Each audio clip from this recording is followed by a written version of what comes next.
Ladies and gentlemen, a very warm welcome to the Actuarial Society of South Africa 50th Annual Convention. Good morning. Come on, guys, we're actuaries in the room. Good morning. That's more like it. The next 3 days are going to be incredible. We have such an exciting lineup for you guys, and we cannot wait till you see the speakers that we have coming on stage, the panel discussions, activities that we have in store for you all. But I think the most exciting of these next 3 days is really today, a pre-convention seminar by the International Committee Africa. And so, ladies and gentlemen, welcome to the Africa Seminar. If we've not yet had the pleasure to network yet, my name is Mkii Andrew, and fortunately, unfortunately, for the next 3 days, this is one of the faces you'll be seeing a lot. And next to me is my co-host. My name is Simba Takawira. Simba, the lion, not the chips. Just to clear out the air there. Simba, I'm excited to hosting with you. I've heard a lot about you being a funny guy, so I hope the jokes aren't cute. I'm quite excited as well, Nkrumah. And when I saw your name first time, I actually had to go online just to check who this person is that I'll be sitting next to. So I do look forward to the session today. I mean, I'm just glad you pronounced it correctly, because sometimes when people pronounce my name, it sounds like they're summoning their ancestors, and it gets very worrying. So really love that about you. So now, before we begin, a few good things that you may want to know. I trust that if you're a frequent conference attendee, you already have your phones on silent to ensure that we do not disturb the ongoing program. Our bathrooms are out when you go onto your left, straight ahead. Our conference is a hybrid conference, meaning we do have you here in attendance in person, but we also have a lovely audience saying hi to you if you're attending this conference online. We welcome you all, and we're so thrilled to be connecting with you over these next 3 days. For those who are here in person, please do remember to pick up your parking tickets at the garderobe. And please do note, you do need a new ticket every single day, so please do remember to do that. It is also very hot in Johannesburg at the moment, Simba. It is quite warm. It is quite warm. It is quite very warm. We do have water bottles for you guys, so when you do go to the garderobe or the desk, you can also get you a water bottle. Another exciting thing this year, again, like last year, we do have an app for the convention. We hope by now you've already downloaded the app. Should you have any technical difficulties, we do have a tech support on standby. So you're welcome to press the tech support icon on the app, or do email us on techsupport@africanagenda.com, or send us a WhatsApp message on 072-763-2745. All the program information will be on the app, be it the speakers, you want to know more about them, read the papers, look at the presentation summaries. We have that and more resources for you on the app. Awesome. No, thanks a lot, Nkrumah. I think just to mention two things. It's quite exciting to be sitting up front here. Firstly, just to mention, a major milestone that ASA has reached. This is the 50th convention. That's Yes. number one. And secondly, ASA has reached 75 years Incredible. of its existence. Hey? That's quite amazing. And just to mention some key numbers that I wrote down, we have more than 1,700 fellows at present, more than 150 associates, more than 1,100 technical members of the society, and more than 1,500 students, which is quite amazing. Quite That a is good incredible. pipeline coming through of actuaries. It is, and I think when you said now, it just sounds like a number, a group of people, but these are actually the people in this room, 75 years. What an incredible milestone. A round of applause to all you incredible actuaries. All right.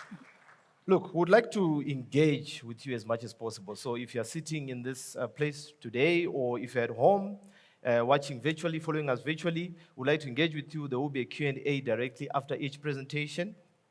The preference will be given to the in-person attendees, though, but we'll not be leaving you out if you are attending virtually.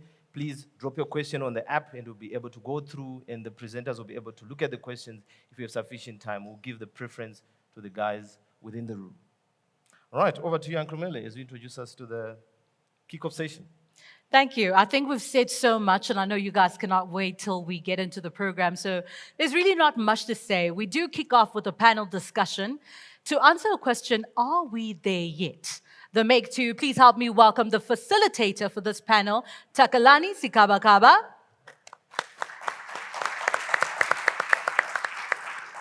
Joining Takalani, please help me welcome his panel, Florence AYALL.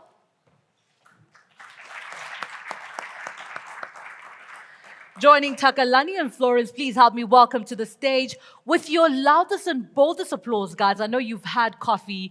It's not an easy thing to come on stage and to share on stage. So please help me welcome them with your warmest and boldest applause. Our next panelist here is Victor MANYERERE.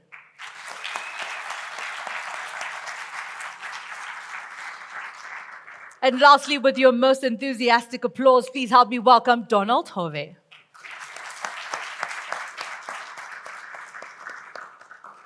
Over to you, Takalani. I will start by introducing myself. My name is Kawakaba Takalani. I'm an actuary by profession. I'm an associate director at Deloitte.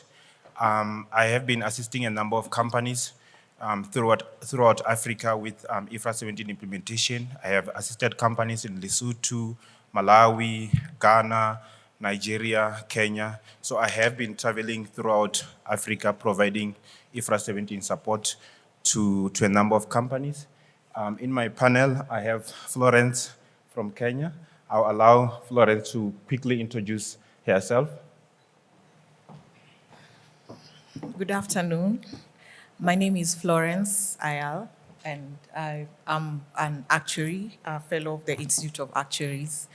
I have also been working on IFRS 17 for a good number of the past few years, and more specifically for a couple of entities in Africa through Prudential. I work for Prudential at the moment. And that's all. That sounds for the introduction for now. I've actually never been at this South African convention, so I'm happy to be here.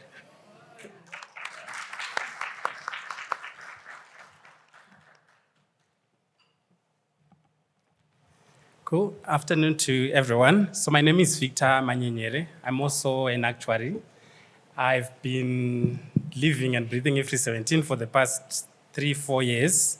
So yeah, I've been enjoying working on IFRS 17 and seeing all the complications and challenges it gives. So I'm a senior manager at Deloitte, working in the same team as Takalani actually. So yeah, I'm also happy to be here.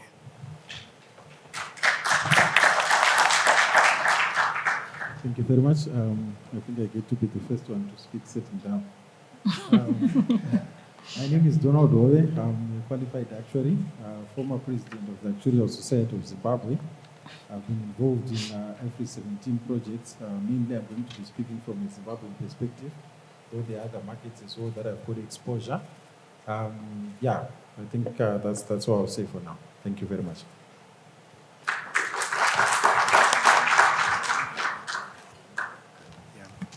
Thanks. I'll speak from the podium here. I think the mic is not working nicely. IFRS 17 has been a buzzword for many insurance practitioners. And from experience is that most insurance practitioners, including us actuaries, have been somewhat blown away by the amount and time and effort required to deliver IFRS 17. Although the implementation part of the project is coming to an end, there's still a lot of work that needs to be done that we, as actuaries, as accountants, we are coming to realize, including the production of prior year comparatives, the audit of IFRS 17, both external audit and internal audit, automation, independent validation, testing, board trainings. Most of board and senior management, they don't understand. We still need to assist them.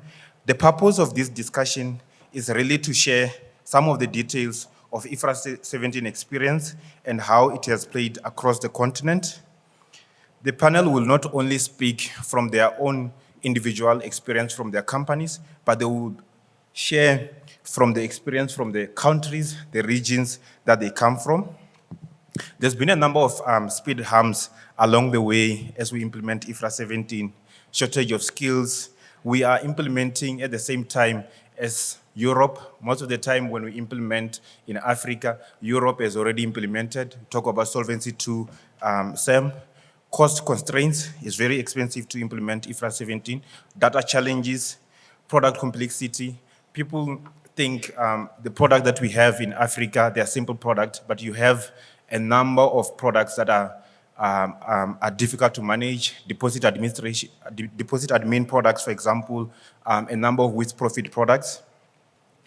As we approach 31 December 2023, actuaries are facing a number of challenges, including the need to explain differences in profits compared to IFRS 4, the impact of onerous contracts. Now IFRS 17 requires you to put the impact of onerous contracts on the income statement when you recognize that they are loss-making. Embedding the new IFRS 17 key performance indicators. We are all used to EV methodology. What is EV under IFRS 17? Alignment with statutory reporting. So there's a lot that we going to be sharing with you. And I have a panel here of people who have been working across the continent. As Simba indicated, we have an app where you can share your questions if you have questions. I have questions for my panel that I will be asking. The first question that I had was really for Donald and Florence.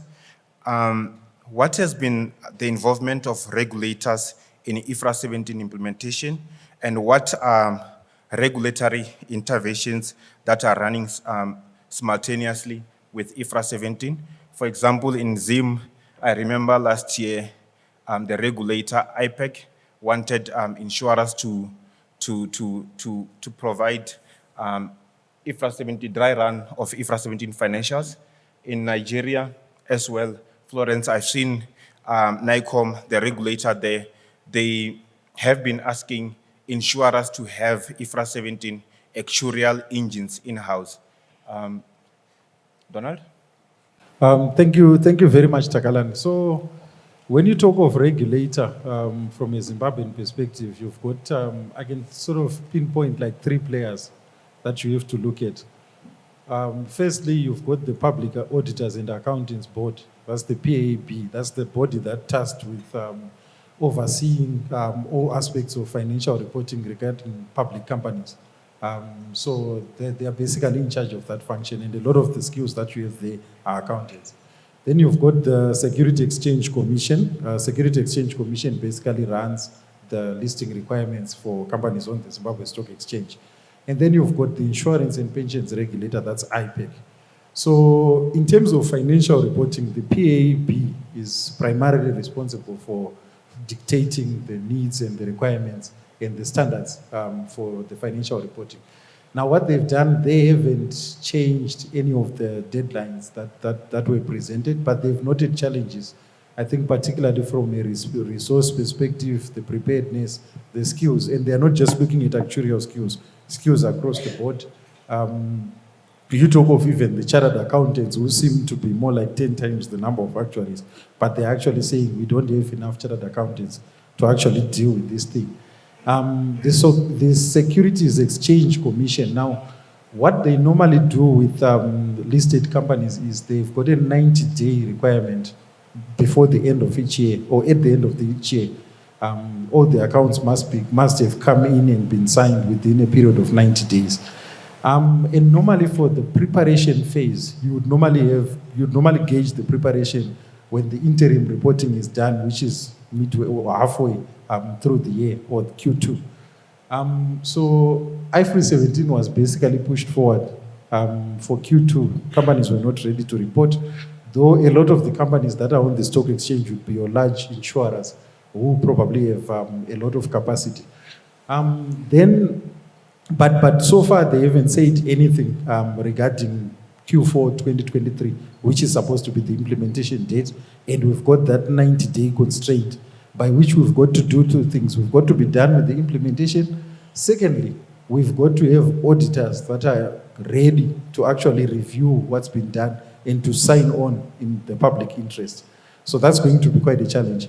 Then we've got IPEC as the Insurance and Pensions Regulator. Now, IPEC deals with all the insurers in the Zimbabwean market. And what they've done is they've been quite proactive in terms of gauging industry preparedness. And what they did was, the first thing was they did a survey in 2021, where they were basically just reviewing how ready industry is. And the story is quite, no surprises really. The large insurers were more prepared, they've got more resources. Then the smaller insurers, particularly the funeral assurance industry, they were not ready for this thing. They don't have the capacity. They started even later. I think I would say everyone started late, but these ones have actually started much later. And then IPEC then started on, in 2022, they had further trainings focused on particular groups. For example, they had trainings for actuaries, trainings for auditors, trainings for different groups that handle IFRS 17 data and calculations. And after these trainings, they then said, let's have a dry run. And with the dry runs themselves, I think no surprises once again. The picture was better for the larger insurers, but the other smaller ones, I think the preparedness wasn't up to scratch. Then there's been a second dry run. And included in that dry run, IPEC also did give out templates for financial reporting. I think those would then inform the quarterly returns and so on. So they wanted a parallel process between IFRS 4 and IFRS 17 from a regulatory perspective. And that also came with its own problems, because now a lot of the feedback that they got was that the practitioners, the actuaries and so on couldn't actually use these templates. They needed to be revised themselves, etc. So that's been part of the feedback. So they're dealing with that right now. I think we've got another dry run that's not yet complete. That's the Q3 2023. That one is not yet complete, so the results of that one are not yet out. But that has been the sort of developments from a regulatory perspective in as far as Zimbabwe is concerned. Myself, I've observed regulatory involvement in a couple of landscapes, if I could. But on overall, I think it's safe to say that the involvement has been, let's say, late coming and more or less last minute. For many years, it was more a case of, you guys just get working on it. The regulatory guidance will come as and when. In fact, as late as last year for Kenya specifically, I remember we were asking the regulator very specific questions like, what are you going to do about IFRS 17? And then they answer and say, well, you're now reporting on IFRS 4, it becomes obsolete, so get on to IFRS 17. And it was left to us to figure out how we were going to get there. So this has changed in this year, really. 2023 is when now regulators are coming through and saying what they expect us to be doing. So now specifically to Kenya, it has come through in the way of guidance. Early in the year, issued very specific guidance on this is what we expect you to do about IFRS 17 and at this particular time. So that led to what we would call, let's say, a dry run or even a full, complete the production of financial statements that then happened for insurers in Kenya by around June, July this year. So that helped. And off the back of that now, the regulator is more engaging and is actually working with consultants to come up with templates that will then guide how industry practitioners will report on IFRS 17 going forward. So that's where I see it's a bit more developed and, let's say, concrete. In Nigeria, for example, Takalani, as you mentioned, it was more the same. Some kind of guidance was given earlier in earlier years, but then has become more concrete this year, where now the regulator is not just asking for updates, but actually asking for submissions based on what has been prepared so far. So if we are implementing in 2023, they're now asking for the transition balance sheet and even asking for the restated financial statements for that year as it comes. I'd say the main, the spirit or the theme of the regulatory engagement has been more finding out what have you done, literally finding out from the industry, how far have you gone, what have you done, and therefore what does that mean for us as regulators, and what do we need to change to now catch up with IFRS 17. So it's looking more like the regulators and the industry players are in a collaborative learning environment, developing the framework around which reporting will be happening. And that, of course, comes with its own, let's say, challenges or uncertainties of what will we actually be doing once you get to the end of the year. That's how I see it. Thanks, Florence and Donald. Victor, when we speak about IFRA 17, we often speak about challenges. What has been the biggest surprises for you and in the industry? I know, Victor, you bring experience from the work that you've been doing throughout the continent of Africa, but you have also touched on some of the work that you have done in Europe, maybe going there as well. Thanks. Okay, thank you so much, Takalani. Okay, thanks, Takalani. So I will break down the answer into maybe three subparts. So I'll look at the surprises or challenges that came through on the planning stage, and then on the implementation stage, and then lastly from the outcomes from the IFRS 17 processes. So given that a lot of insurers are at various stages and different stages, like my answer is going to apply to, I'm going to try to cover insurers in all different stages. So on the planning stage, one of the surprising things for me, or rather challenges, is the difference in interpretation of IFRS 17 is like there's quite a very big difference in how different people interpret the standard. So the implication of that is like when you get to audit stage, there's a lot of discussion that's going to be needed, and there's a lot of still differences in opinions, even though IFRS 17 is trying to make sure that people report uniformly. So that was one of the key surprising things for me. Then the other thing is also in terms of planning from a timing perspective. IFRS 17 is very demanding, and as an industry, we have known about it for quite a while, but come now, we are a few months from the start of IFRS 17, but a lot of people are still implementing IFRS 17, are still in the journey. So it was also surprising to me, as in it required a lot more effort than initially anticipated, and also at the same time there was also poor planning or late starting, as it were, to starting the process. Then when I look at the implementation part, one of the most surprising things for me was looking at how actuaries, accountants, systems experts came together to solve a problem.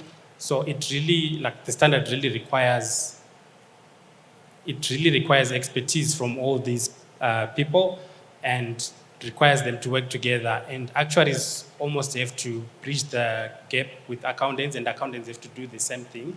So as an actuary, I now have to understand debits and credits, and also understand what's happening on the data side. Then on the outcomes, one of the most surprising things for me was how the extent of information that IFRS 17 gives when you now look at your business. So things like, for example, looking at, are your contracts profitable? IFRS 17 will bring that out. And things like when you look at how much in cross subsidies do I have, IFRS 17 also brings that out.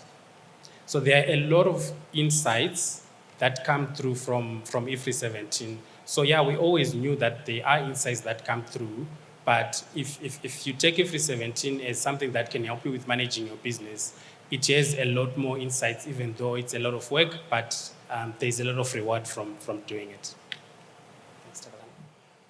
Thanks, Victor. Donald, I know when you speak about IFRS 17, we always speak about challenges. I want to go down to Africa-specific challenges that you encounter, maybe from a Zimbabwean perspective. How do you set a discount rate in Zim when in a hyperinflation environment? What are the Africa-specific challenges that you have encountered as you implement IFRS 17? Yeah, I think there's been some dark arts that have yet to come through. Yeah, because the environment is it's not easy. Long-term assumptions are quite difficult when you've got high inflation, and not just high inflation, high uncertainty as well. It's a combination of the two, so that actually makes it difficult. I think forecasting, trying to come up with cash flows, trying to come up with discount rates, trying to look at the behavior of policyholders in the future. It used to be that if you've got like a first year, for example, first year lapse rate, second year, third, then you just say third and subsequent. But if you're in a high inflation environment, maybe that might not be adequate, because the long-term future of those policies might always be tied to the economic environment. So that's been very, very difficult. Then the other challenge has to do with the data. So in terms of the data systems have tended to be quite poor.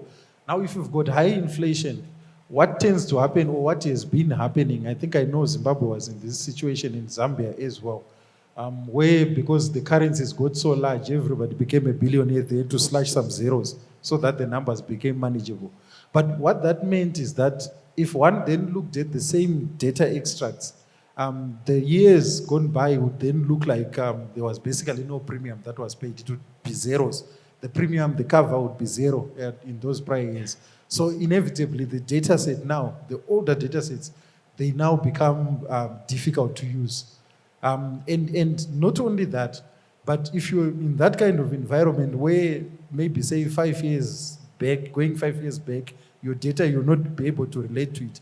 It tends to sort of breed in an attitude of being lax regarding, data integrity, the ability to trace the full history of policies, etc. You tend to be lax around that. So we've got a lot of data challenges and a lot of attitude challenges as well, which we're having to come out of, so that we've got the sort of data requirements that IFRS can handle.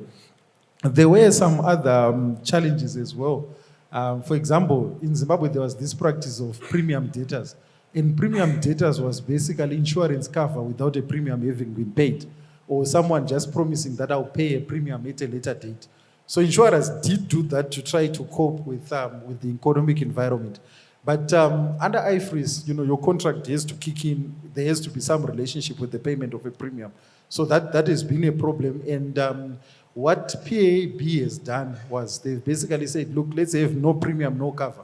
So that has gone a long way in trying to remove some of those challenges from the whole implementation issue.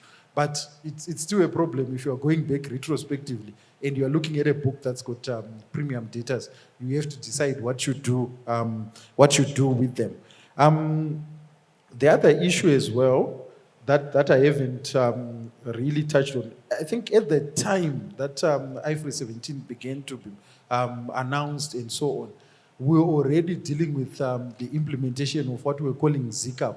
And ZCAP was like Zimbabwean equivalent of SAM and Solvency II. So in terms of resources, people were already constrained.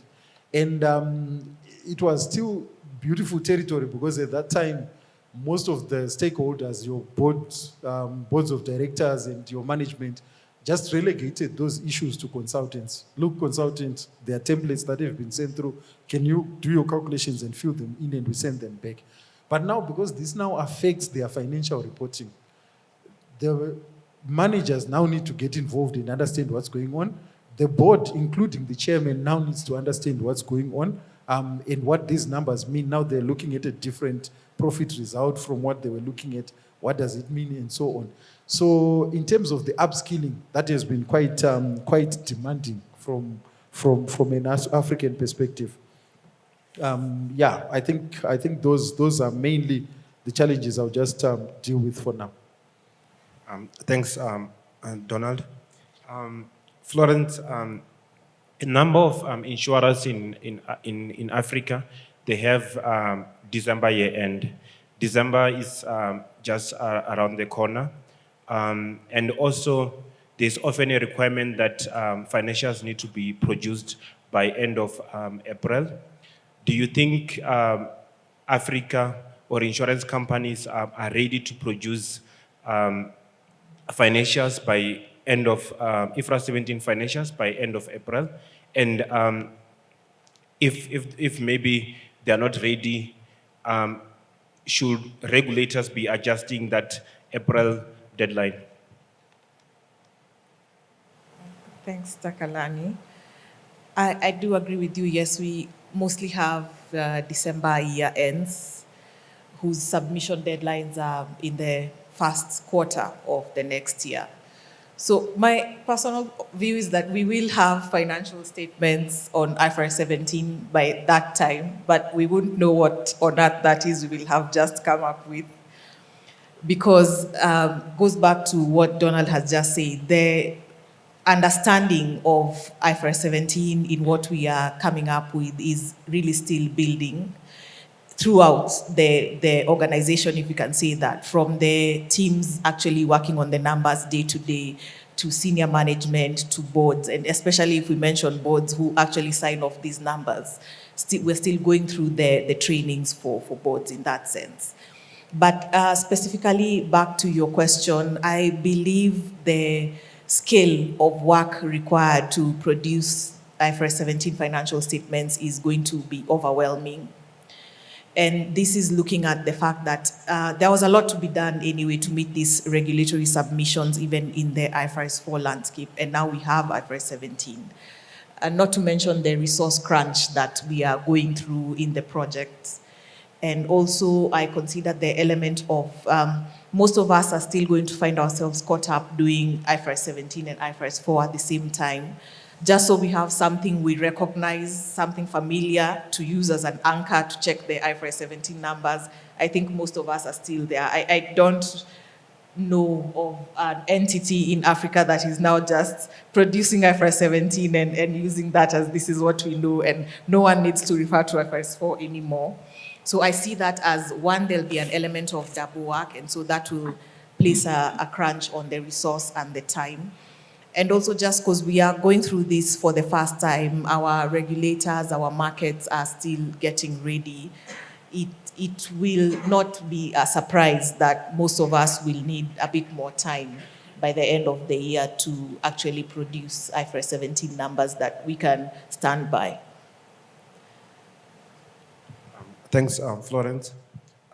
Victor, linked to the question that I've asked Florence, again, December is just around the corner. By then, hopefully, a number of companies will have implemented IFRS 17. Post-December or post-April, when they have already produced the financials, what is next after IFRS 17? Okay, thanks, Takalani. That's a very good question. So when like right now we're in the process of implementing IFRS 17, and because of the time and resource crunch, a lot of us are actually targeting just complying with IFRS 17. So we're just trying to say, what do we need to produce the financials for December 2023? So we haven't started looking at what comes after that.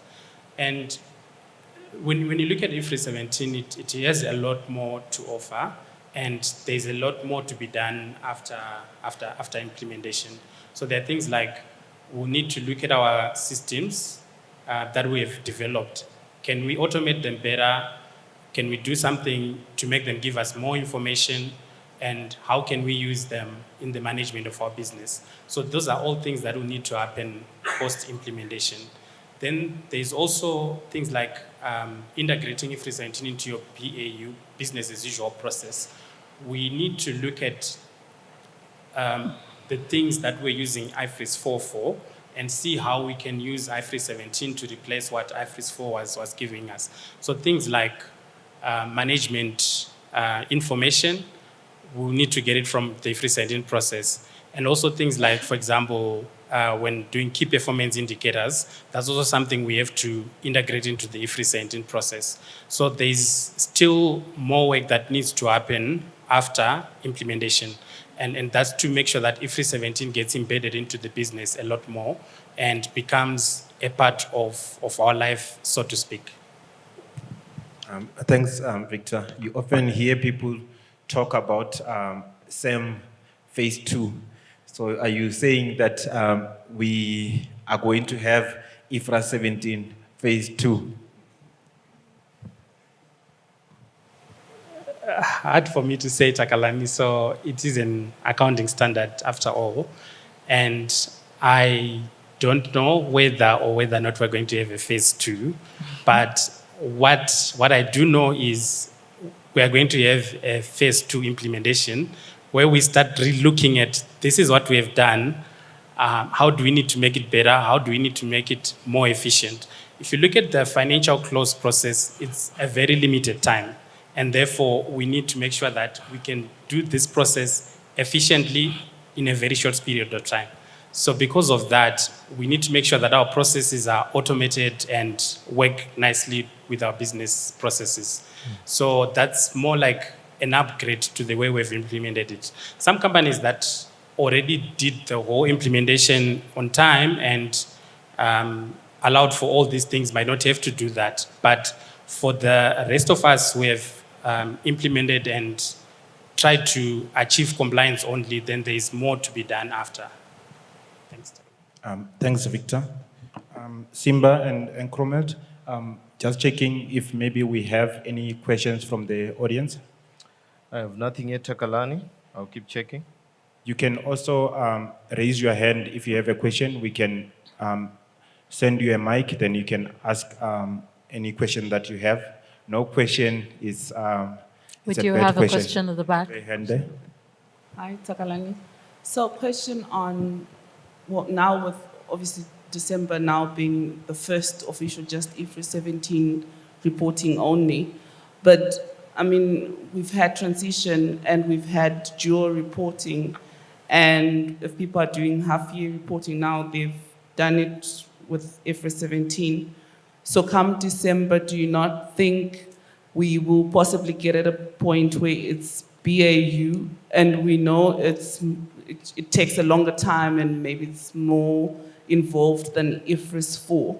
But do you not think, given these runs we've had before, people are now prepared and know how long it should take and what to expect to the point it should be BAU? Thanks, Kuzai. I see Florence, she's pointing out to me that she wants to address that question. Florence? Was it for someone else? Okay. So, for how I see it, for most of us, is that IFRS 17 is largely a project even now and not BAU. And I'm speaking in the sense of, I know maybe some entities are, have done the transition and have done half-year reporting, and so by the time we are at the end of the year, it's BAU. Those, I think, are the ones who are ahead in Africa, if that can be said. For most, and in my experience where I'm seeing it, all of this is happening, let's say, in retrospect. Like, we are now in October, but it is now that finally we are doing the transition, now that we are doing the half year. And that full year at December is almost going to still be sort of a project come BAU-ish. Really, like the first time somebody is seeing what it means to report IFRS 17 live. So I don't think we are at the point where IFRS 17 is going to be BAU even by the end of the December reporting. It's still going to be a project whose results and methods are still being assessed.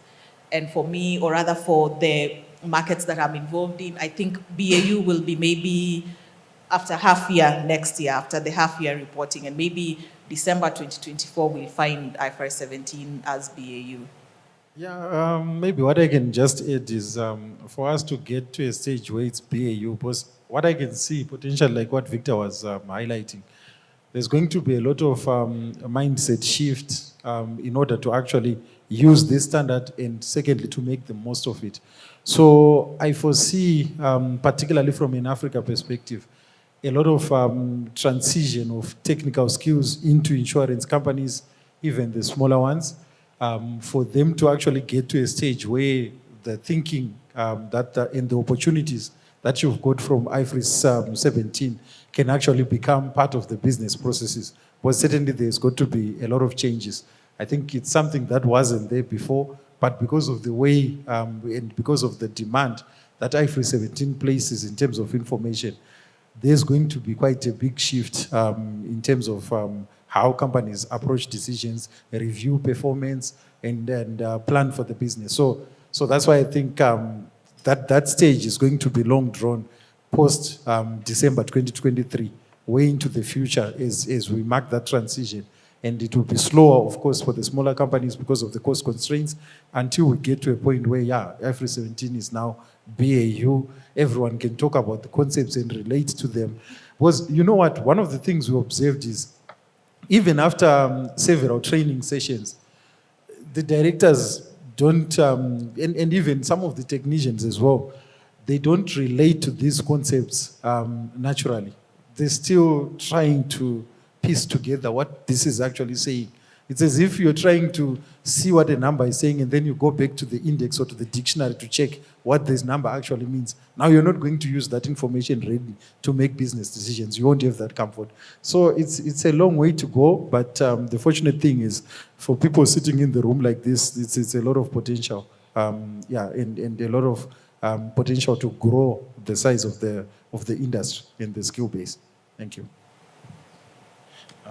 Thanks, Donald and Florence. Victor, maybe linked to that question, post December 2023 or post end of April, do you see companies revisiting their design decisions? Okay, it's hard to say because it really depends on how prepared you were when you went into December 2023. So if you have finished your implementation on time and done like parallel runs or dry runs, then you have a fair good idea how IFRS 17 is going to affect your financials. And you would have revisited how your design decisions will affect your financials. But then if you're in a situation where the first time you're looking at your IFRS 17 numbers is December 2023 numbers, then there's a fair good chance that you might have to revisit some of the decisions you made because of the way they impact your business. So it's not a good place to be. And I mean, it's best that you get to understand the implications well before. So I certainly hope not, but it might be possible that some people might have to do it.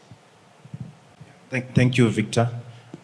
Just checking in the room if there's a question. I see there's a question there. What methodology or methods have you seen being used to set like illiquidity premium for like long-term portfolios? I mean, one of the things that we have seen is that there's been an auditors have sort of pushed back to add illiquidity premium, even though in some of the markets, there is not deep markets that are very liquid in any event. So you would assume that the yields on the bonds are already, taking account of that. So if there's anyone who can share how they've applied themselves on that.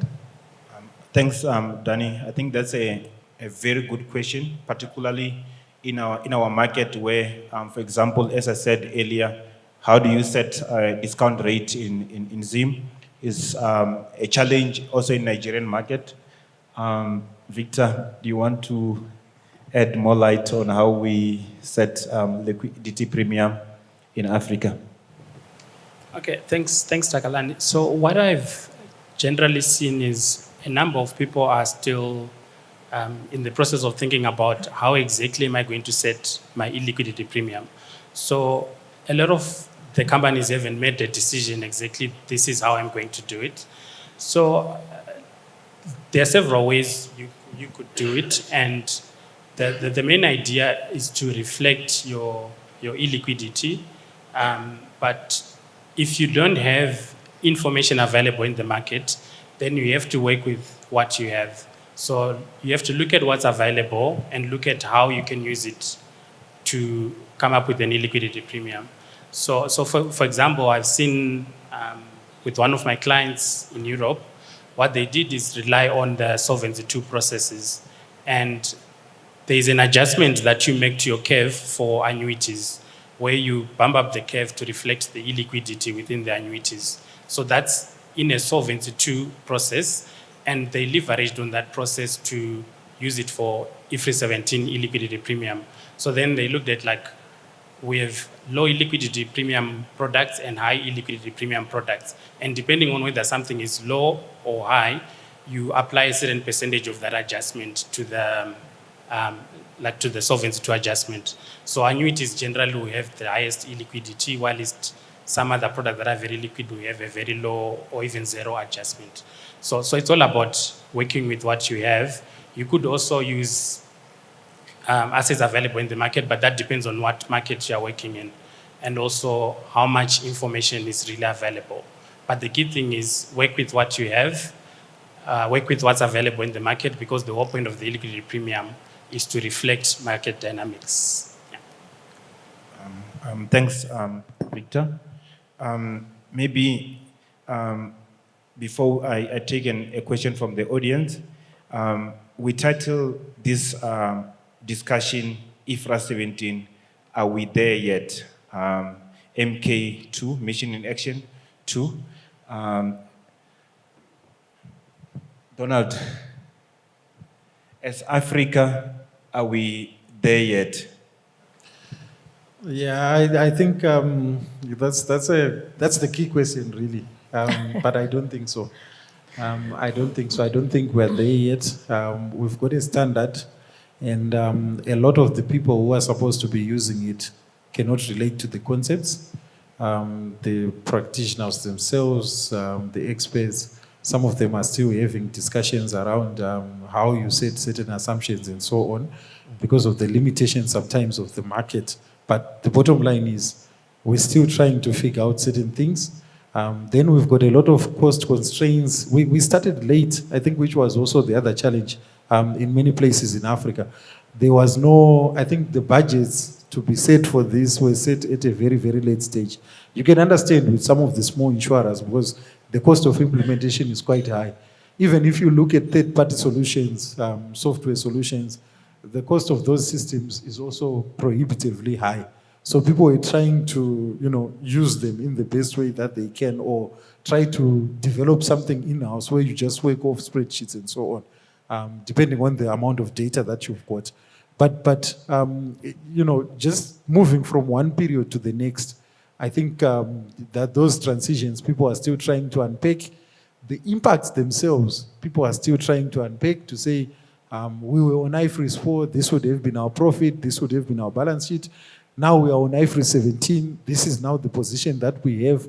So it's really quite a challenge. I did give an example and say the Security Exchanges Commission, ordinarily, for listed companies in Zimbabwe, they would have included IFRS 17 under the interim reporting for 2023 this year, so that you know that come year end, 2023, you can understand the financials that are coming. But they've had to sort of push forward that deadline. They just waived the IFRS 17 requirement on the advice of the experts, the PAB themselves, because basically the practitioners were not ready. So yeah, we are not ready. Some are better, the larger insurers are far better, but on the whole, no, we're not ready. Thanks, Donald. Victor, same question. Are we there yet? Okay, so my answer to that question is it depends. So I remember when I was still young, like I come from Zimbabwe, so I lived in Harare, but then our rural area was in a place called Rushinga, right? So when you're going there, some people get off the bus in a place called Bindura and they're there. And some people have to continue on until they get to Rushinga, and then only then can they be there. So it really depends on what are we trying to achieve. It depends on what are we trying to achieve and where are we trying to get to, right? So if we just want to get numbers, then we possibly can get the numbers and have something. But if we really want to get something out of these numbers, then there's a lot more to be done, and I think there's still a lot of work that needs to be done. Thanks, Victor. Florence, you work across a number of countries, Nigeria, Ghana, Kenya, Zambia. Again, same question. Are we there yet in those markets that you serve? Thanks for that question. And for me, the answer is no, we are not there yet. In the sense of the fullness of IFRS 17 and what it was meant to be, the complexities of the standard, how the information around it is supposed to be produced and worked and developed, and also the understanding of it at the end of the day. We are still not yet there. Though we are hard at work, right? I think as these markets that you've mentioned, we are at that process where now IFRS 17 is not being fought as that thing that's coming. Now people have accepted that, okay, fine, IFRS 17 is happening. So now we are doing something about it. Now we are hard at work to get there. But we are not there yet. I think the standard is a bit too complex. The complexity has been overwhelming such that even as you're in the process of doing it, you could be paralyzed actually handling one thing, like has been asked about the illiquidity premium. And then once you're done figuring out your liquidity premium, you realize there are 10 other really complicated things you're yet to build. And that's not even 10% of what you're doing. So I find that is what, in my assessment, makes us seem as though we hard at work at IFRS 17, starting to understand it, but not there yet. And part of the not being there yet for me really has to do with the people all over. The people working in implementing, the people who need to own the results, and the people who need to understand the results. Because like Donald has said, even once we produce all this and it's nice and perfect, I doubt it's going to go very far if the senior management are still yet to get there with IFRS 17 and to sign off the financial statements. So not yet there. Yeah, thanks, Florence. I think the common theme is that we're not there. Yes, there are some people who are jumping off the bus. For some, the journey is still far. I saw one question from the audience. Thank you so much. Tafazo Chiduza is my name. So mine is really to just check for any auditors around, if you have done any pre-audits as of now, and what are the key audit matters that are coming up in terms of the experience. This could be looking at even South Africa. I'm more interested in the South African perspective, because I hail from Zim, like my colleagues upstage. So we are keen to know and to learn from that experience as well. Then the second question is to do with the regulatory developments, to then say what were some of the key advices coming from the regulator. Are they adapting any areas, say around SEM, to then say this is what we are also expecting when you are eventually done with your processes. So those are the key questions I have for now. Yeah. Donald, I see you have your hand up. Also, we can take all the questions and we can answer all of them. Okay. Thank you so much. Given what has been said on whether or not we're ready, and the fact that the standard is meant to bring transparency, I'm curious as to whether this standard is actually fit for purpose in an African context. If people don't understand what they're doing, they don't even know what the results mean, it seems contradictory to the whole point. Are we just adopting things that in an African context where data is unavailable? I mean, Donald, you mentioned where premiums were being received, where insurance was being given without premiums being there. Is the standard fit for purpose in the context of Africa? Thanks, Memory. I saw Michael, you also had your hand up. Thank you. My question, or maybe not even a question. So we have been talking about this IFRS 17 standard as an accounting standard, and we are seeing the complexities that it comes with. Should we really be talking of it as an accounting standard?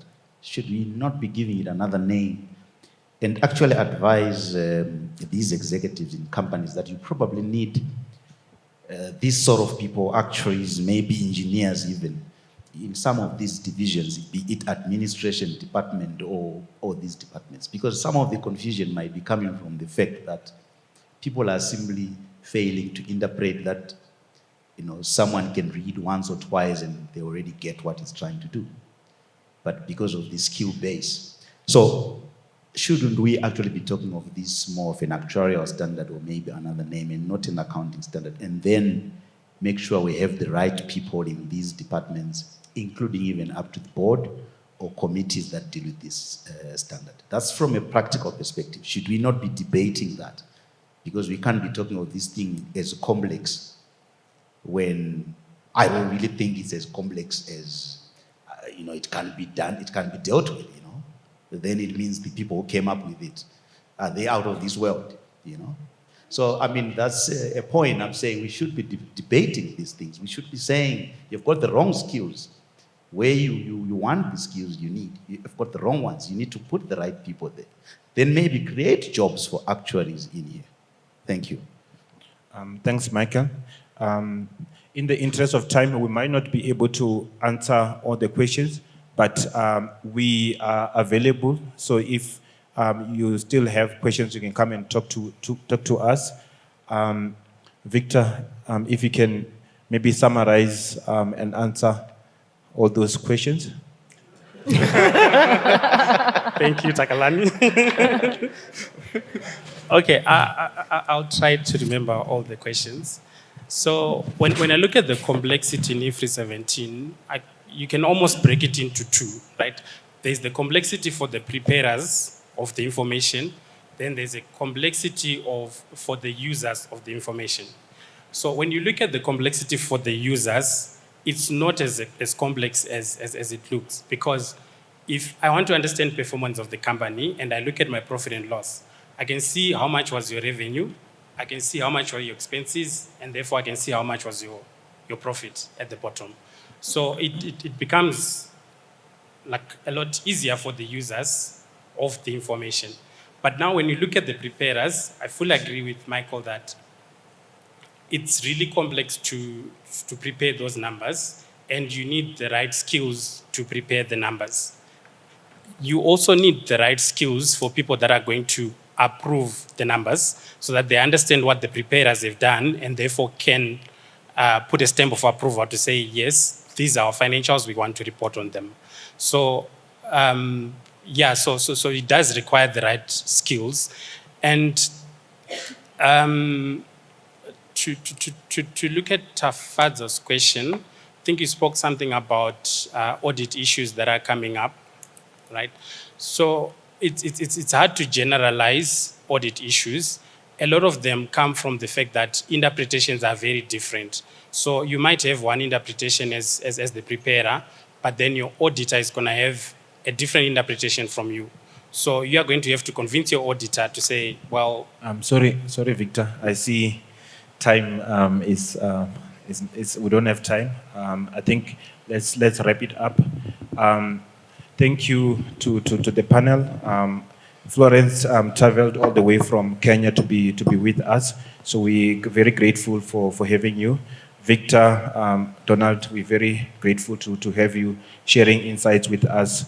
Thank you, and thank you to the audience.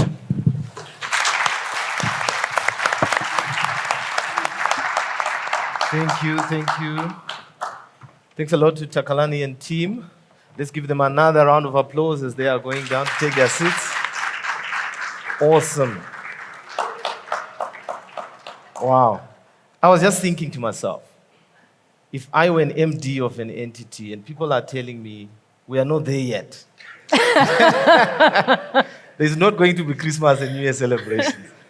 Anyway, I already feel the hotness of this seminar, and I believe you are doing that too as well. So I want to move on to the next session. But before we do that, when we were introducing ourselves here, Nkrumah forgot to mention that I directed her to where this is. There's a nice booklet.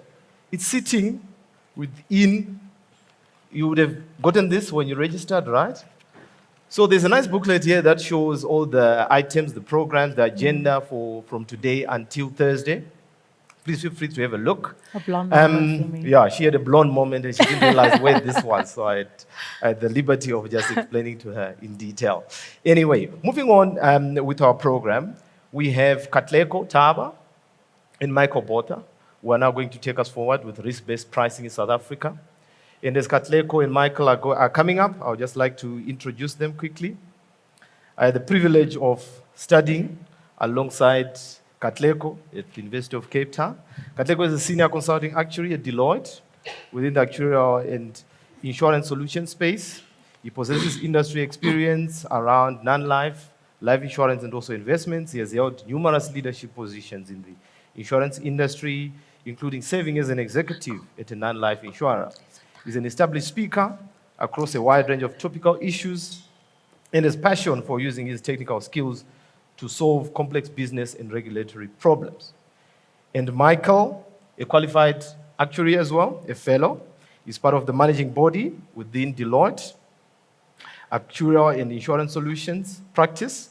He has built up experience and expertise across various technical areas, including short-term insurance pricing, IFRS 17, SAM. Michael has a deep passion for coding and is inspired by the value it adds in his areas of experience. Welcome, both, and over to you. Thank you, Simba. Can you hear me clearly? Thank you. I don't know what this is for, but I will use it well. Good afternoon, everyone. Are you excited to be here? That's not convincing for me. Are you excited to be here? Okay, a bit more, that's fine. I'm very stressed to be on the stage right now. I'm very stressed because I was planning that before our session came up, I'll make a dash and because I drank a lot of coffee and needed to go to the bathroom. I forgot to do that. So this is going to be the shortest presentation in the history of the convention, 50 years later. Simba, what is the record? I just want to know what we're working towards. What is the shortest? I haven't thought about it. I haven't seen it, but probably 8 minutes, 52 seconds. I've had 8, yeah. I think we'll do 6 minutes. Good. Thank you. But we are excited to be speaking to you. We're going to be speaking on risk-based pricing in Africa, focusing on the short-term insurance side. Thank you for the introduction from our hosts. And just a bit more context, Michael and I are part of the Deloitte Actuarial and Insurance Solutions team. And we are involved in a lot of actuarial and wider insurance projects from a consulting standpoint.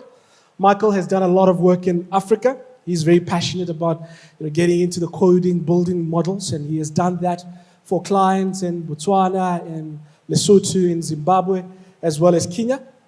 I've also similarly been involved in advising clients across the rest of Africa, including Botswana, Kingdom of Eswatini, Nigeria, Ghana, Zimbabwe as well.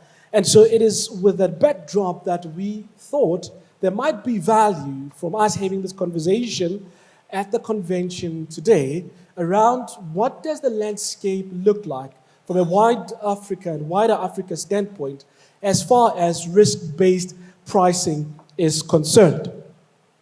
And so just to highlight, we are based in the Johannesburg office in South Africa.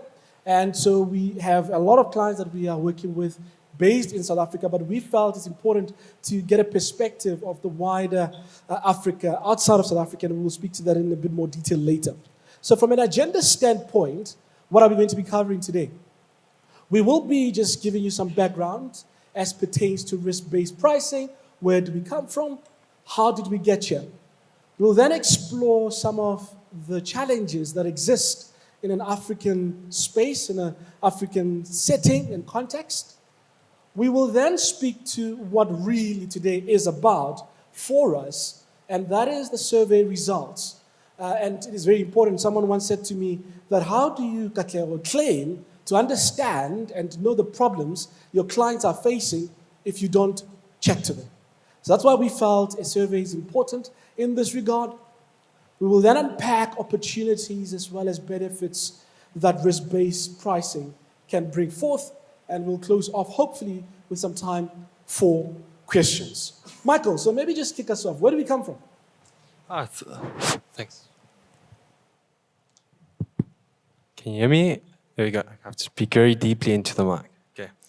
So looking back at since 1960s, the theory behind generalized linear models was really developed, but the computational power to really make the theory and the application of it pervasive took quite a few years. So we really only started seeing in the 1980s that the computational power of computers catching up with the theory and mathematics for fitting generalized linear models.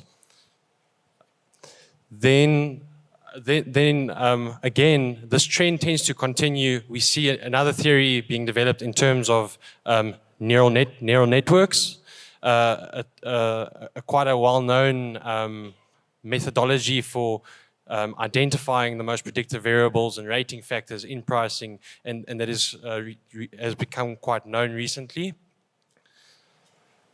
And then in terms of the availability of data to fit these neural networks and make use of them, we see again that there's been significant improvements in the availability of data in this age of big data that has really made it possible. And then last but not least, looking at innovations in terms of cloud computing, a lot of small insurers do not have the resources, financial resources to acquire expensive data systems, and today they can gain access to reliable data on a subscription basis via cloud services.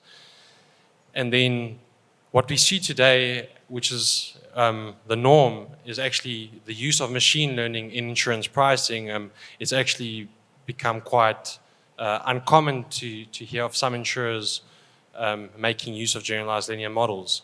So having looked at this progression over time and these efforts that have really gone into making models more accurate and helping insurers define more granular segments of risk, we thought we would reach out to our African neighbors and just find out to what extent are they really making use of these innovations. And so we just had a few conversations. The first question that was the answers that we really hear to this is our competitors are not doing this, so we're quite reluctant to be the first ones to make the move. Then we also see that the claims data tends to not be granular enough, or they feel that there isn't really enough volume of data for certain lines of business to develop a model. And then also the sales force plays a significant role in terms of who are the clients going to be, and whether sales will actually take place. So if your business is too complex, the sales force isn't always very keen to get behind you. And then the cost of development and finally obtaining expertise is quite prohibitive, and is something that will require a bit of convincing for institutions to invest more into developing the infrastructure to get to the point of making use of it. We can actually just jump in and go into the survey, and we've told you why we felt it's important for us to do the survey, and we'll just speak to how we've put it together, what do we feel are some of the limitations for the survey, as well as the next steps. So our survey was comprised of 19 questions, and we disseminated the survey to respondents in 10 different countries, and it was split into 4 different sections. It took about 5 minutes to complete and was very specific to general insurance. So Katlego will speak to the limitations and the next steps that we think would be great in terms of our survey. Yeah, so our survey is ongoing. We reached out to clients that we work with, and in this case, a client or contact would be essentially completed on behalf of an organization, and that is what we have on the second bullet there. And we also at this stage can't draw conclusions on a country level. So we had 17 respondents, and I think our results reflect 1 or 2 less from the 17. But because of what we were trying to get to, rather than these high-level observations that we have made, we felt is concrete enough as a starting point to help then consolidate that further as we go. And so we are hoping that we will get sufficient conclusions to then be able to also draw conclusions at a country level, which we can't do at this stage. Obviously, our responses were limited to selections. We didn't leave it as an open commentary section. And yes, I have mentioned the survey is ongoing. From a next step standpoint, we are hoping to receive additional responses and have a more comprehensive, holistic view of where the industry is, where organizations are, and then do the consolidation at a country level. So maybe just to summarize and give you the overview from a demographics standpoint of our respondents, it looked as follows. So just to avoid bias, we work a lot more with South African insurers. And so in the survey respondents, we do not have any respondents from South Africa, but it was from the rest of Africa. And you can see their demonstration of where most of our respondents came from, with a dominance coming in from Ghana, close to 30%, and then Kenya as well. And then we have a couple of responses that came from organizations in Botswana, Lesotho, etc. And as far as the organizations that are represented are concerned, we found that it's a lot more mature entities. So most of the respondents indicated that their organizations have been in operation for 10 plus years. And even for the 20% outside of that who were less than the 10 plus years, they were in existence for between 6 and 10 years. And then from a split as far as insurer versus reinsurer is concerned, the majority of our respondents were insurers, roughly 87% being insurers, and then 13% being reinsurers. So 87% insurers, 13% reinsurers. And then so what were we putting to our respondents? So the first question that we have asked, which will come up to the screen, is, does your organization have a short-term insurance new business pricing model? So a large portion of the respondents said that they do not, and they in fact just implement a set of rules. So probably rating tables and the like. And then 27% of the respondents said, yes, they do, but it's only for some of the lines. It's interesting to see that 7% of the respondents are doing that for all of their lines of business.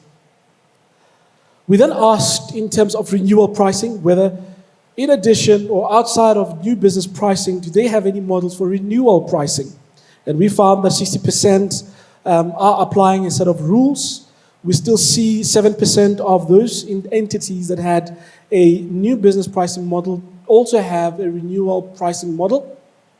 And then 20% said that they have it for some lines of business.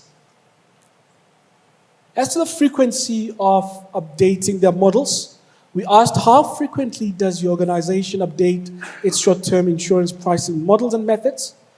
By and large is on an annual basis, 40% of the respondents. 13% of the respondents did say never, which is interesting and worrying, unless we really got it right the very first time we did it. And then about 7% are doing it quarterly.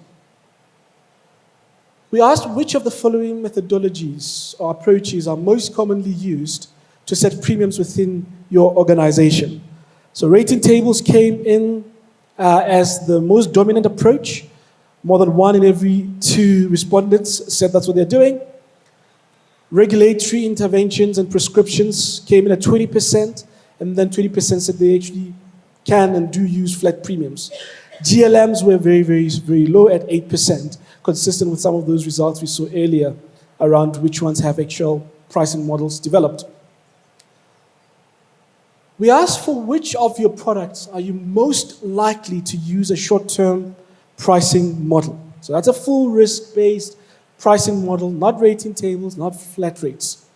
And the overwhelming preference and feeling is towards property, motor, which makes sense. That's by and large where you find large business volumes written. There's also engineering coming through the fold. And yeah, so those are the most dominant ones that we have seen a preference and a leaning towards that, and it might be a reflection of the feeling in terms of where data might already exist. We asked if your organization uses rating factors to set premiums, how many short-term insurance rating factors do you use? Close to 50% of the respondents said it's between 2 and 4, which we found that quite interesting. We would have thought it's a bit more. And then we had 20% that said they would use between 5 and 10. And then 1% that's one factor. We found that 7% of the respondents only had one factor. So that was quite interesting for us to see.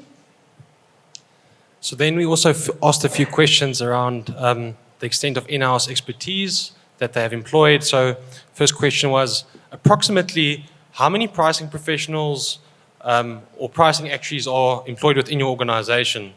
And it was quite worrying to see that, you know, the majority of these insurers don't employ actuaries or pricing professionals. And then the minority would employ 1 or somewhere between 2 and 4. We also asked them how recently or how frequently, or whether has your organization performed any training around the use of machine learning and generalized linear models. And even more worrying response, almost 80% of the, or exactly 80% of the entities or respondents have indicated no, they have not conducted training. So it really does speak to the fact that they also don't really employ a lot of actuaries within the organization. And then we asked a broader question around how frequently does your pricing team, or how frequently does your pricing team attend training? And again, the majority of these respondents say they do not conduct training at all on the subject of pricing. So then we also looked at the main challenges that they are facing. We asked, what is the biggest challenge to your organization when it comes to implementing risk-based pricing? And what we can see, the first 2 bars, lack of expertise and the cost of hiring professionals are actually quite related to each other. So it's quite a big challenge of obtaining expertise throughout Africa to make use of modern pricing techniques. Following on from that, we also see there's a reluctance on the part of the sales force to really accept new terms. So they're reluctant to deal with the complexity or having to explain to one client why their premium is different to the next. And I think that also ties into the next point where we say, where we can see that most of the respondents indicated that the time and complexity of implementation is quite a big challenge because, again, it speaks to many different areas within the business. And then another standalone issue really is lack of clean data, which we ask more questions about which I will discuss as well. So we also asked them on the subject of data, for the purpose of pricing, do you feel your organization has appropriate claims data at an individual policy level? And it's quite worrying to think that 40% of respondents say they don't feel they have enough data, claims data. I mean, they have to comply with IFRS 17 and calculate the LIC appropriately. So I think it ties back to the previous talk. We are not IFRS 17 ready. Then we also asked our respondents, for the purpose of pricing, do you feel that your organization has appropriate exposure data at an individual policy level? So this was more referring to rating factors. Are you capturing appropriate data in terms of rating factors? So here we see a bit of an improvement in the response that 27% feel that they have somewhat sufficient data, and then 60%, the majority, indicates that they feel they do have sufficient exposure data. And then our last question in terms of challenges, is your organization open to receiving training on short-term insurance risk-based pricing and its benefits? So here, the challenge is more convincing management within your institution to really conduct training. And what we can see, which is really encouraging, is that the majority say yes, the organization is open to receiving training, and then 40% are indicating that they would first just want to see what is the value really of having a sophisticated pricing model. And if we were to look into what insurers are currently doing, The results really look and corroborate what we have seen in the earlier sections. So we've asked the respondents, does your organization currently make use of any specific pricing software? I don't know if you are shocked or not, but by and large, everyone is still relying on Excel. 87% of the respondents said, we are just Excel people. 7% said, look, we are using Python, R, and other open source softwares. And roughly the same also said they are using other softwares. So there is still room for improvement is what we are seeing. And there's still a heavy reliance on Excel-based solutions. We asked whether their quotation software is integrated with their pricing software or are manual updates being made for changes in pricing. Just under 50% of the respondents said it's completely manual. So everything still has to be done all the way manually. 40% said that, look, there is some automation being done, but by and large, they are still doing a lot of things manually. So again, just highlighting that there's room to improve and to automate. We asked the respondents, does your organization have appetite and budget for acquiring short-term insurance pricing software and expertise? And I mean, this is what we typically offer and would put forward as a reason why we don't see some of these advancements and changes in the wider Africa. And so we wanted to put it to the respondents themselves and hear what they say. So it is very interesting to see that it's only 27% that felt that, nope, they probably don't have appetite and or budget. But 13% said they feel they have both the appetite and the budget, and it's probably speaking to some of those cases at roughly 7% where we saw they are already implementing risk-based pricing. And then we saw 60% saying they are keen, they have an appetite for it, but they feel that the budget might be a constraint. And some of the results that we'll speak to in a bit might also help alleviate and address that concern and show the opportunities that exist as far as the monetary side is concerned. So we can get into summarizing the conclusions. So from an implementation standpoint, organizations are predominantly using sets of rules, tables for their pricing in short-term insurance. The rules are typically updated on an annual basis. Insurers are more likely to only have a new business pricing model. And we found that by and large, 4 or less rating factors are common practice. And then in terms of the expertise questions, we noted that majority of respondents do not really employ any pricing actuaries or pricing professionals. So we don't really see any internal training. There's a lack of internal training being conducted. And therefore, there's also really a lack of awareness of the use of more modern pricing techniques. In terms of the challenges, we note that the lack of expertise is actually the biggest hurdle towards making use of modern pricing techniques, and complexity around convincing your sales force to adopt or get on board with your new distribution system, and the complexity around actually implementing it or integrating your pricing with your quotation systems. And then the last big hurdle to overcome is having sufficient data for the purpose of fitting models and actually having clean data to fit models. We know clean data doesn't exist, but something approximating that. And in looking at what insurers are currently doing in practice, there's a lot of room for improvement. And not only is there room for improvement, we have seen that insurers are keen to be assisted and supported on their journey to improving their approaches. Now, the reality is that this was the essence of our talk, the focus of our talk, the survey results. And we have engaged on those, discussed those with yourselves, and this is where our presentation is supposed to end. It only ends that way if you don't have Michaels in your team. I have Michael in my team, and like every typical Michael Jordan, Michael Phelps, Michael Jackson, they just keep going for more. They keep going for more. They demand greatness. And I thought we would be ending here. Michael, why aren't we stopping here? Those are some big names to live up to. No, I think when we looked at the results of the survey, we could really see that our respondents are actually hungry to see what is like really the value of adopting a new, a sophisticated pricing model compared to what they're currently doing, making use of rules or having just charging flat premiums across the board. So we thought we would come up with a case study, an example, and just touch on some of the great benefits of making use of a more sophisticated risk-based pricing model.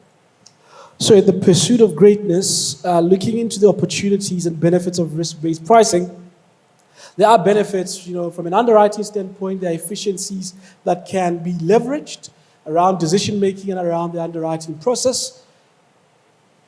From a customer segmentation standpoint, adopting risk-based pricing approaches, you already have within your grasp, segmentation of the customer that enables and empowers you to be a lot more targeted and to direct your efforts and spends from a marketing standpoint. There are benefits when we look at, managing your risk and enhancing your risk mitigation and management approaches, whether it's fraud risk modeling and fraud risk management, etc. The approaches the modern approaches that you can use from a risk-based pricing approach standpoint give you an advantage in this regard and make these accessible to you. And with a focus in the wider Africa, where a big part of earnings are derived from investment returns, there's still a way in which you can utilize some of the benefits and insights that come out of risk-based pricing to still achieve that objective and, in fact, even potentially enhance it.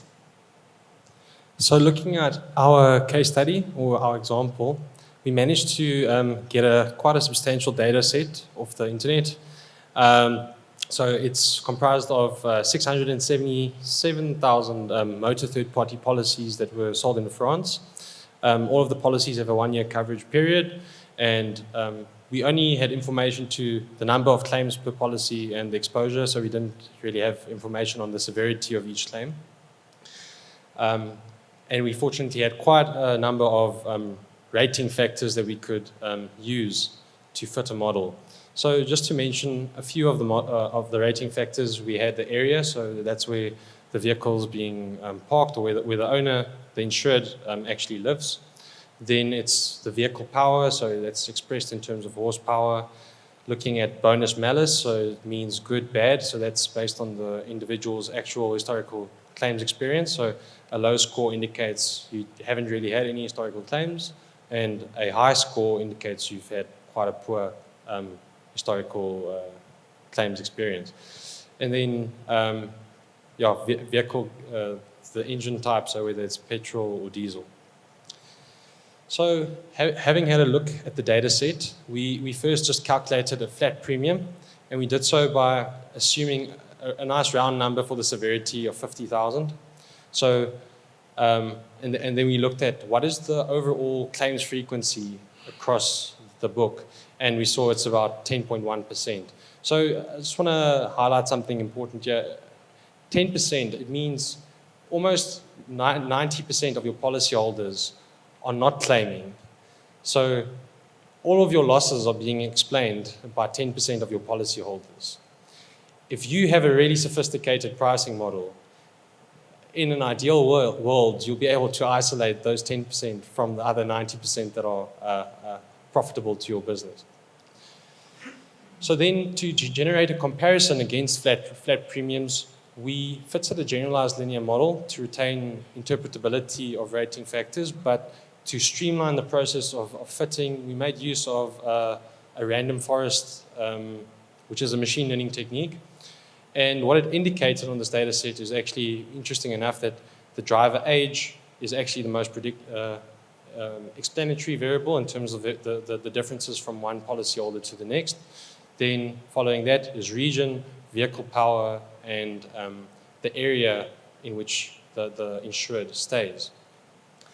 So on this graph, what we have done, we've used the model to predict the risk premium for all of the policies, and we've ordered them from smallest to largest. and assigned and calculated the percentile of the whole book. So on the what you can see on the x-axis is the percentile, and then on the actual graph, there's a point of intersection between the modeled risk premium and the flat risk premium. And it is at that point where you can see everything to the left, all the way on the graph, from the point of intersection to the left, your flat risk premiums are higher than your modeled risk premiums. And that comes in at around the 70th percentile. So it indicates that for 70% of your book, your premiums are actually too high.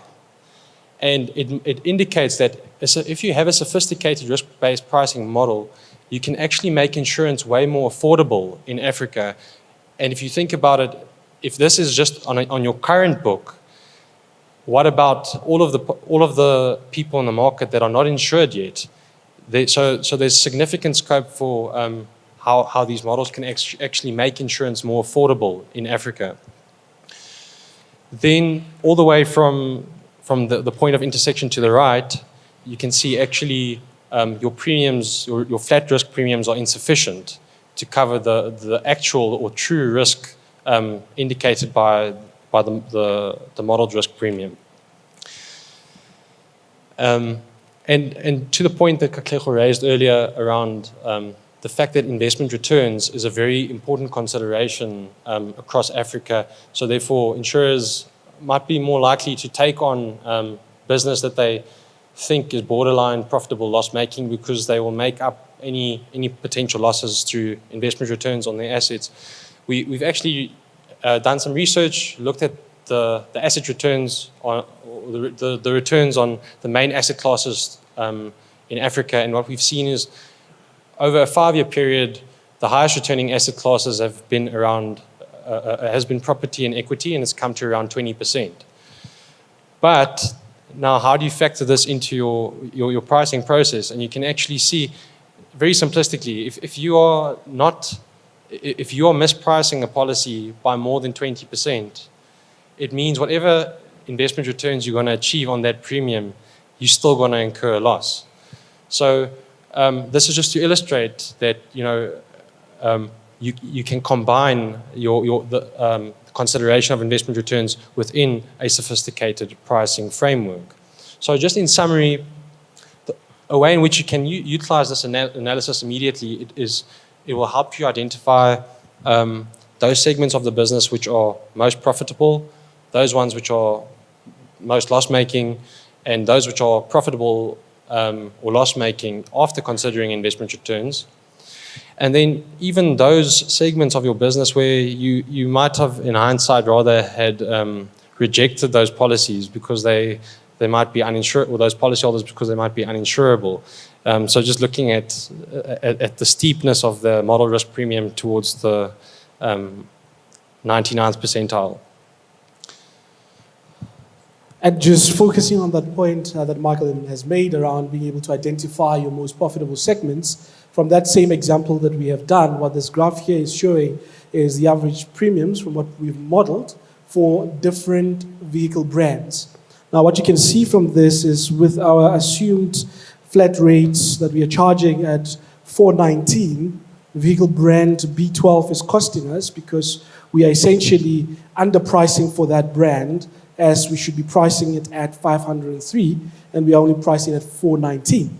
Now, it then begs the question, how much of our business is in vehicle brand B12, right? So we found that constitutes 33% of the book.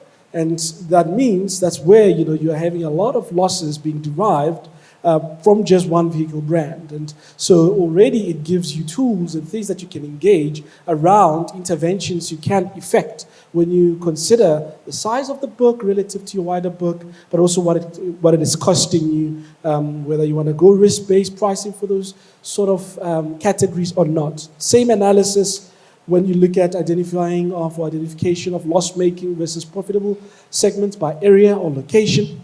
You can see there that in area F, we are under pricing for risks in that area. But similarly, when you look at area A, we are significantly overpricing. And again, it can help us in identifying areas where we expend our efforts from a marketing spend, from a targeting standpoint, etc. And so where we have room, we can, in fact, focus our attention to those areas that we find are profitable. And then area F, in this case, we find that at least it's not a very large portion of our book, and that again gives us options. We can say, all right, maybe over time we exit that area, or even if we insure it, we keep it at that level and don't over-invest our efforts in marketing to that area if we are keeping the premium flat at the same level. Same analysis, you can do it by any of those variables. Vehicle power, I think these are the German machines. It's none of my cars. My car is not there at the top. It's probably vehicle power 1, 2, 3, and 6. It's very slow. But there are these German guys who are driving these fast cars, probably the Beamer guys at the top. And you can see we are making big losses with those vehicle power levels. But most of them, at least, we are not heavily exposed to them, except for vehicle power 15, where 20% of our book is exposed to that level of power. So this highlights immediate actions that can be taken around whether you're going to increase pricing or rather increase premiums. You're going to choose to exclude certain risks, introduce excesses.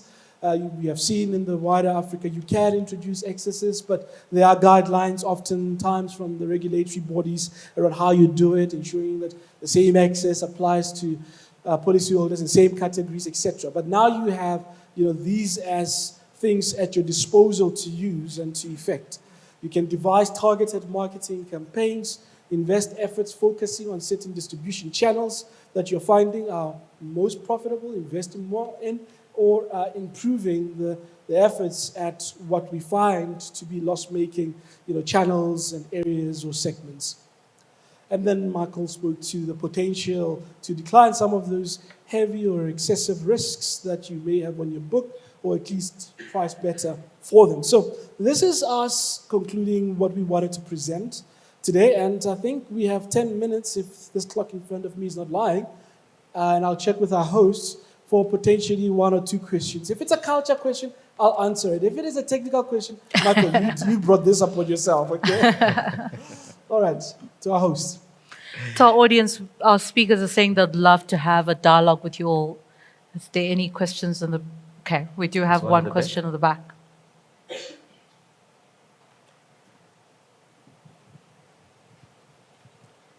Maybe as the mic is going to the back, Katleko and Michael, just following from the first session that we had, IFRS 17, are we there yet? Risk-based pricing in Africa, are we there yet?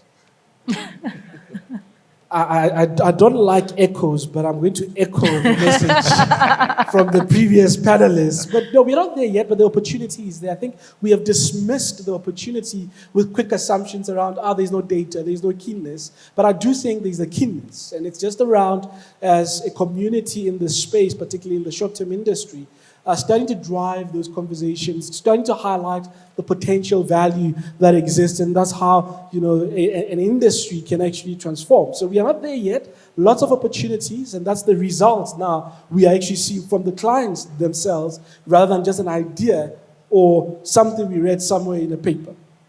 Good. Thanks a lot. Okay. One question here from Zivanai from Liberty. From the survey, it looks like you said 8% of insurers have adopted risk-based pricing. Are there any distinct advantages? Are they gaining more market share in the markets where they operate, those insurers now adopting risk-based pricing? Thank you. Okay, Michael, if you want to chip in, you can come in. I may not have heard you correctly. I think you said 8%, right? Yeah, 8%. So that's what we saw, 7-8%. Yeah, so that are using GLMs and the like. So from our research, we did not ask a question around that, and I think that's a good point to highlight and to actually investigate going further. But we were not able to infer from the data that we have around and the questions that we've asked around the extent to which they have been able to gain relative to others. But with the general observations being that larger sized entities typically adopt these approaches, It's a chicken and egg situation. Did they get there because they were doing risk-based pricing, or did they start doing risk-based pricing because they were already large? So it's hard for us to decipher it and to delineate all of that from the standpoint of just speaking to them in general. But I suspect that there will be a lot of value that they are seeing. At the worst, what they have is an option, right? Is an option to go with what the market is doing related to what they're seeing from their models. But because they're keeping to it, it is likely testament to the fact that they're seeing that at least it gives them the right level of penetration and gives them the right level of outcomes from a return standpoint. Any other questions? So my question is almost similar to what Ziwanai raised, but in addition to that, because I think the success of risk-based pricing, I think largely depends on there being a clear case study that people can see, because we can see the theoretical argument. But if we've got a clear case study of an emerging market leader or someone actually gaining a lot of market share because they've started to use this sort of pricing. Now, how do we get to that point? My view is this is sort of a similar opportunity to what we've seen with the likes of Elon Musk, where you've got the actual technocrats now, starting their own entities and they're showing how these things could be made successful. So I think it's quite a challenge upon us as actuaries. First, to develop our own business units using these concepts just to demonstrate that they work. And also even brokerage firms as well, because I think the chain for short-term insurance includes the brokerage firms, and they're quite a significant stakeholder. Was when I look at large companies that are already established, you've got quite a mountain. Like if you look at, for example, aviation, if you've got a company that's flying Boeing, they cannot just transition to Airbus overnight. It involves a lot of costs around changing their systems and the trainings of their pilots, and those things cost quite a lot of money. So we're probably looking at that sort of challenge or hurdle, bringing in the inertia in these large organizations. So my guess is it's going to be either new players coming into the market, or maybe a takeover by some technocrat who is actually very bold to actually enforce these things within the market. But the trigger in this whole thing is a demonstrated case of success. Thank you. That's a very profound point, and thank you for that. I mean, I'm very unbiased as a consultant, but we are ready to help organizations that want to adopt risk-based pricing. I have the mic now, so I can ask now. So my question is kind of a technical question, and it's a little bit layered. So initially, I wanted to ask, how do you really define this risk-based pricing as a problem in machine learning? Because it can be regression, classification, or clustering. And also, going forward in the future, as we adopt these systems, do you think it's kind of necessary for us to have a IFRS type of thing where we have a standard for major institutions? Because they could be saying that they are using a risk-based model, machine learning, AI type of buzzwords, but then they're just using things that are substandard or very, very different. So do you think it's possible for us to have that in the future? I think IFRS 17 has really demonstrated the importance of having really good data to have accurate financials, especially for short term, where contracts are measured retrospectively. So you have to have data at a granular level, at a per policy level. So I think IFRS 17 will actually help a lot throughout Africa to get insurers to the point where they feel they have sufficient data and credible data to embrace risk-based pricing. Your first question I didn't hear very properly. Yeah, but he's basically asking, how do you define risk-based pricing in the context, let's say, of machine learning? Right? You can use different parts of machine learning, from a classification, from a clustering, etc. Got it. So I think there are many different ways. It's not limited at all. I mean, a few very simplistic examples. If you have a lot of categorical data, For example, here there was region, and there are 15 regions. Sometimes if you have very little data, if you're a small insurer, then the cardinality of the data set is far too high. So you can make use of a machine learning algorithm such as K-means clustering, and you end up with 5 credible clusters with similar exposure, and then you will use them as individual categories when fitting a generalized linear model. So in that way, you still retain interpretability of how risk is different between the different clusters, and if you really want to get a deeper understanding of how those clusters are comprised, you have a look through in your data. Logistic regression is not so much, it's not really used that much in pricing from what I've seen. It's more just linear regression typically from what I've seen, yeah. I think, I don't know, I just want to check if we are able to take the last question. So we have one last question there because of the 2 minutes left. I've also been told that I'm not good at marketing. I'm trying to improve that. So I'll ask the technical team to put our last slide up as we take the last question. I got Lecho and Michael. Thanks so much for the insights, Jesse. Yeah? Just a quick question on specialist pricing software versus R or Python. I mean, I know some of the largest insurers prefer to build up from scratch using R or Python, probably a bit more time intensive. What is your view, I mean, from the clients you've seen of using specialist pricing software or open source, assuming you have a large team with the expertise to build models from scratch? It's a great question. Thank you, Jesse. I think the big difference is I think for a large institution or large organization, it makes a lot of sense to have sophisticated software, especially if the software has the capability to integrate with your quotation software. That is a great benefit in the sense that it removes a lot of the human element where things can go wrong when implementing a new model.